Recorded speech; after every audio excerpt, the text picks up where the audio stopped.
Alright, guys, so this is 40K Theories, the interrogation of Rogal Dorn, or Dorn. This is done by 40K Theories, and apparently it relates to the text-to-speech universe, so of course I'm going to watch it. This was requested by Griffin of Might, and, yeah, as soon as I saw this pop up, I was like, okay, the last time that this happened, this revolved around Gilliman. So I'm hoping they got Zoran the Bear to be, of course, be the voice of Rogal Dorn. I have missed him being Rogal Dorn. Let's just get into it. It's going to be fun. It's going to be great. Here we go.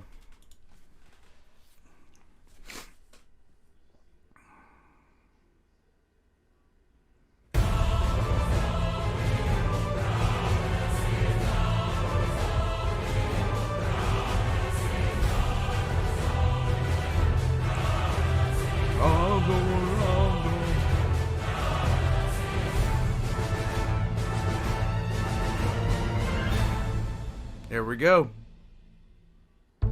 Greetings, loyal citizens. Yes! It is I, Rogal Dorn, Primarch of the Imperial Fists and most adorable of the Emperor's sons.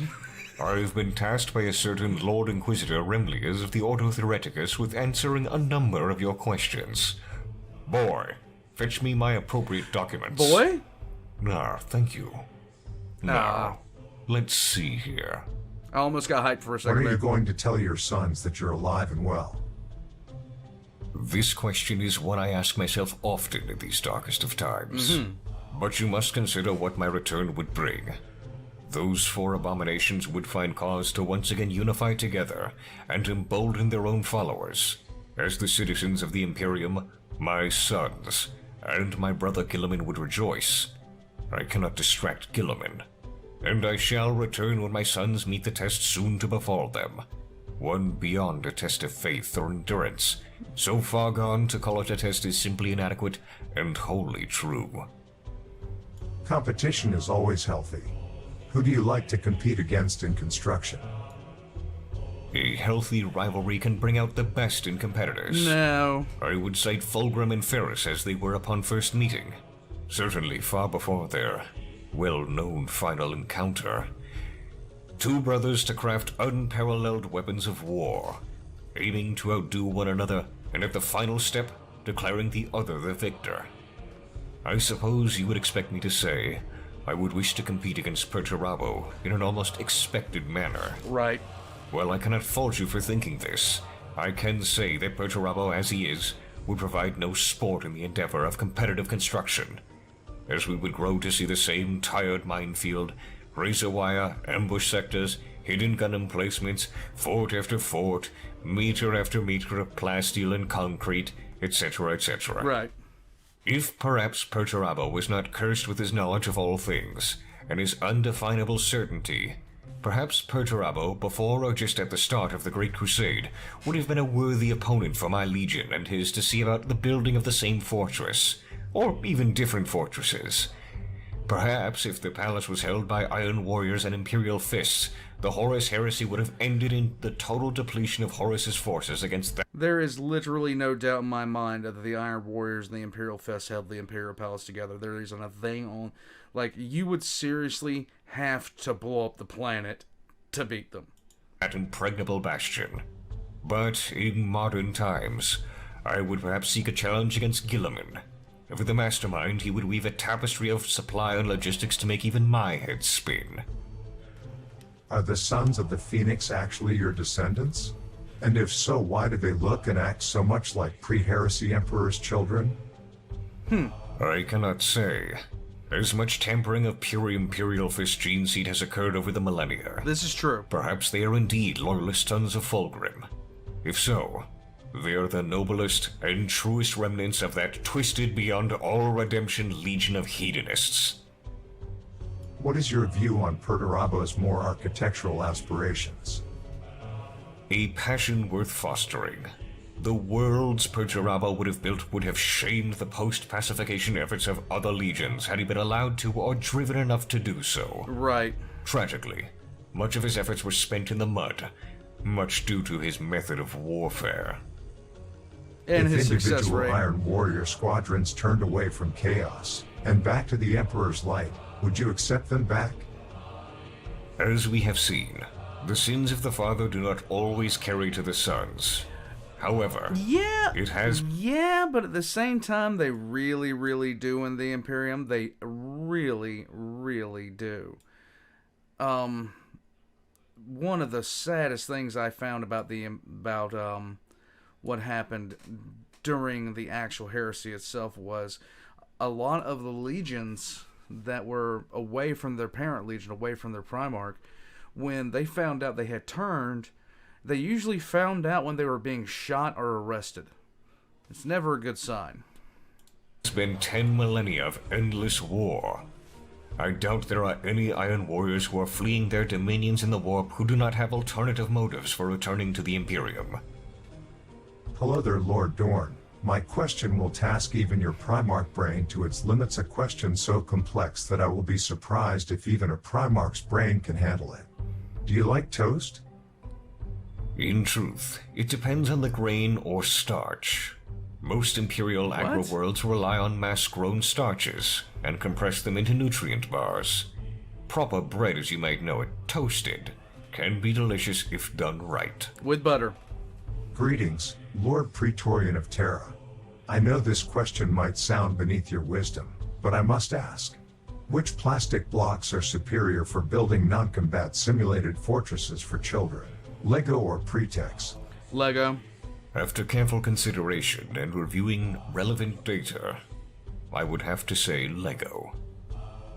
Oh, most exalted Primarch, when the excrement hits the fan, when the center cannot hold, when the chips are down and there isn't enough to cover the wager, when it's all or nothing and all is not enough, on the last day at the last wall, when the ammo is low but there aren't enough men left to fire at all, when all is said and all is done and there is nothing left but to do and die in the Emperor's name, are the soul drinkers still your sons? Very respectfully, the Lost Ithacan.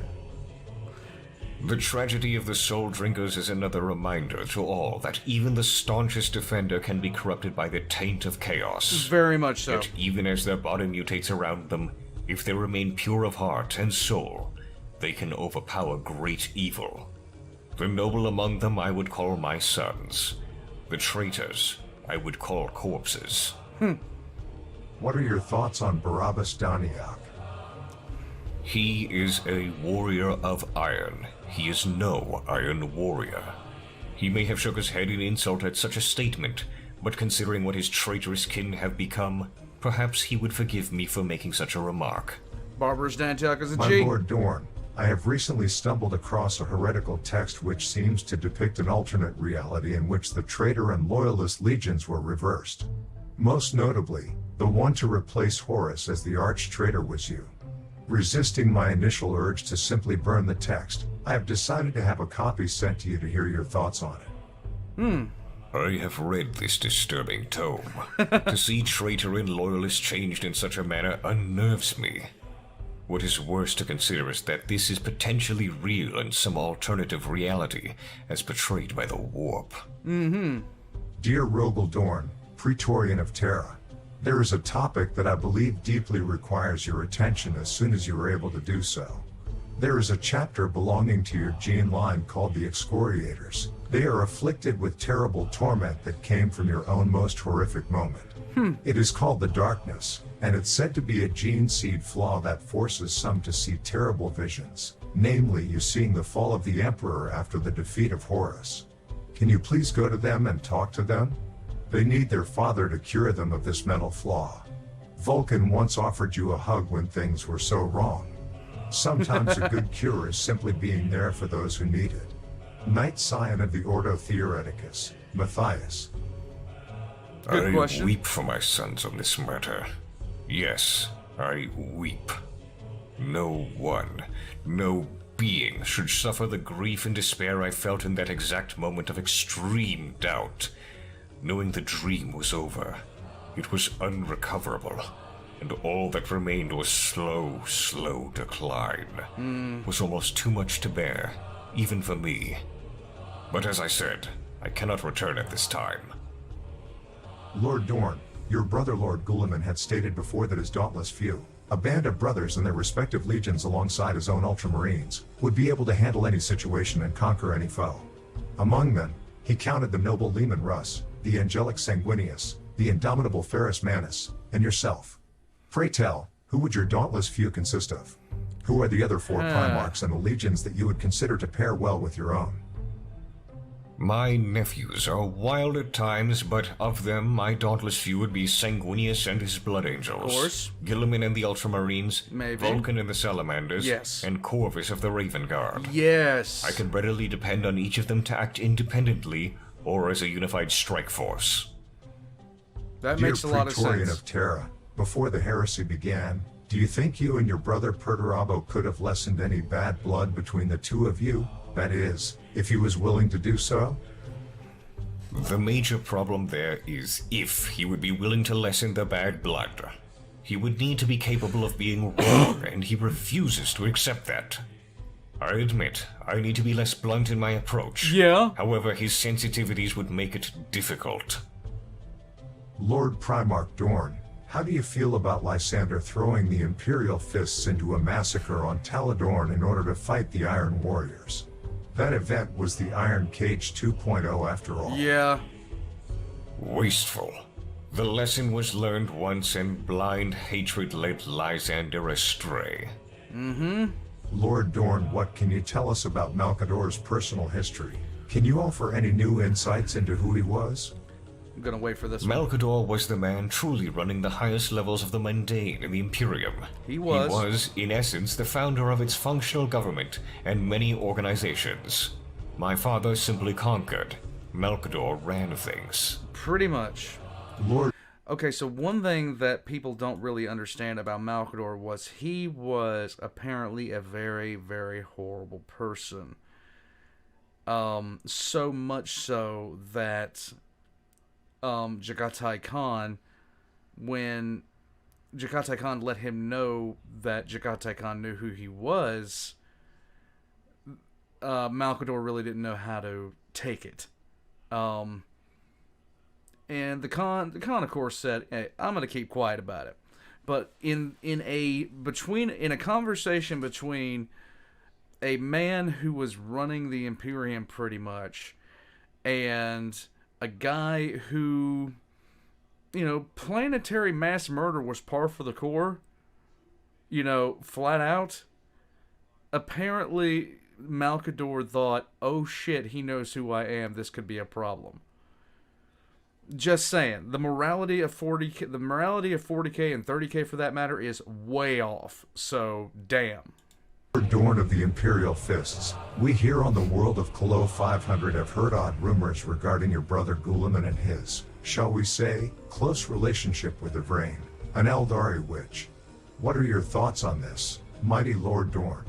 Your humble servant, Governor Martin. Strange times make for strange bedfellows, sometimes literally it seems, if rumor is to be believed.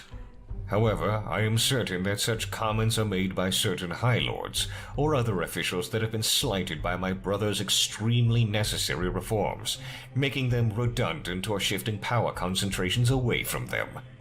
If such claims are true, I would need to speak with my brother first to discover what madness has taken root in him before I drag him back to the palace. Dear Rogal Dorn, greetings from the tomb world of Laroa. Is that what the Imperium knows it as? No. We from the Keru dynasty admire your fortification style and would like to pose a question, from one defense constructor to another. Do you prefer luring enemies into kill zones, or do you prefer having static defenses all across your fortifications? Probably static defenses Overlord with a good Navarre. smattering of kill zones. Linear defense is a death sentence, elastic or solid. You must adapt and take advantage as the battle progresses. Relying on one form of doctrine is tantamount to signing your own death warrant. And he proved it. Greetings, great defender Lord of Terra. We want to ask you about our friend ally, your son, Chapter Master Valrak. Are you happy with your son? Skirp Vermingott Claw, General of Kadia Tribe, Vermin Guard. Valrak is a staunch representative of the Imperial Fists, and I could not be more proud. Though I have not been able to follow him too closely, I am impressed by his following and the effort he puts into his work, representing the Imperial Fists. There you go. Gratuitous greetings, Rogal Dorn, Primarch of the Imperial Fists. A question of relative importance. What do you think of the prospect of your brother, Another question about and of Rain him of and the your Inari brain. becoming a couple? This again. See prior response. I have no time to deal with gossip mongers. There. That seems to be the last of them. Okay. I trust your peculiar questions were answered at a satisfactory degree. Now, if you'll excuse me, I need to fortify this position. Farewell, citizens. I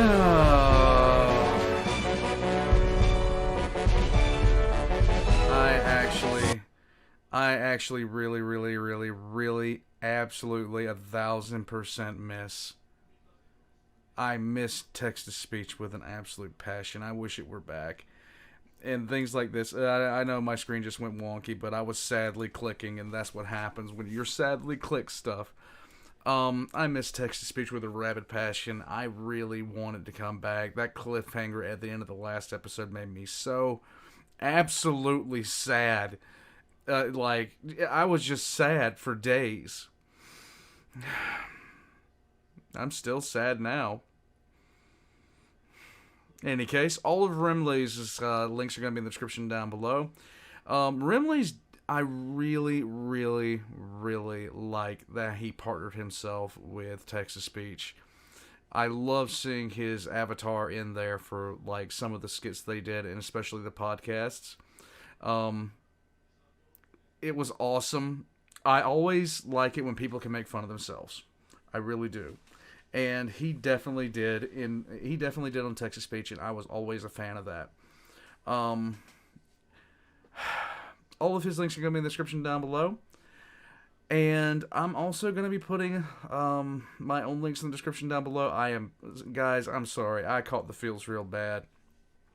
Just remembering all the fun I had, and the fact that text-to-speech actually started this channel.